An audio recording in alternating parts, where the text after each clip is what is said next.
ଖଣ୍ଡପଡ଼ା ସହରାଞ୍ଚଳସ୍ଥିତ ମହିଳା କନିଷ୍ଠ ମହାବିଦ୍ୟାଳୟ ପରିସରରେ ଶନିବାର ପୂର୍ବାହ୍ନ 10 ଘଣ୍ଟା 30 ମିନିଟ୍ ସମୟରେ ରେଡ୍ ରିବନ୍ କ୍ଲବ +2 ଶାଖା ପକ୍ଷରୁ HIV ତଥା ଏଡ୍ସର ସଚେତନତା କାର୍ଯ୍ୟକ୍ରମ ଅନୁଷ୍ଠିତ ହୋଇଛି। ଭାରପ୍ରାପ୍ତ ଅଧ୍ୟକ୍ଷା କୃଷ୍ଣପ୍ରିୟା ମହାନ୍ତିଙ୍କ ଅଧ୍ୟକ୍ଷତାରେ ଅନୁଷ୍ଠିତ ଏହି କାର୍ଯ୍ୟକ୍ରମରେ ମୁଖ୍ୟ ଅତିଥି ଭାବେ ଖଣ୍ଡପଡ଼ା ଗୋଷ୍ଠୀ ସ୍ୱାସ୍ଥ୍ୟ କେନ୍ଦ୍ରର ମୁଖ୍ୟ ଚିକିତ୍ସାଧିକାରୀ ଡାକ୍ତର ଅଭିସାର ପଣ୍ଡା ଓ ସମ୍ମାନିତ ଅତିଥି ଭାବେ HIV ଏଡ୍ସ ପରାମର୍ଶଦାତା କରିଶ୍ମା ଦେଓ ଯୋଗଦେଇ ଏଡ୍ସର ଭୟାବହତା, ଏହାର ସଂକ୍ରମଣ ଓ ନିରାକରଣ ସମ୍ବନ୍ଧରେ ସଚେତନତା କରାଇଥିଲେ।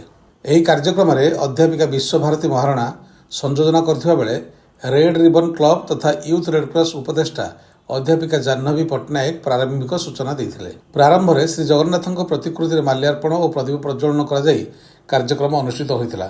ଶେଷରେ ଅଧ୍ୟାପିକା ମହାରଣା ଧନ୍ୟବାଦ ଅର୍ପଣ କରିଥିଲେ। +2 ମହାବିଦ୍ୟାଳୟର ସମସ୍ତ ଶିକ୍ଷକ ଓ ଅଣଶିକ୍ଷକ କର୍ମଚାରୀ ଏଥିରେ ସହଯୋଗ କରିଥିଲେ। Sangram Keshari ଦେଓଙ୍କ report, Chanakya TV.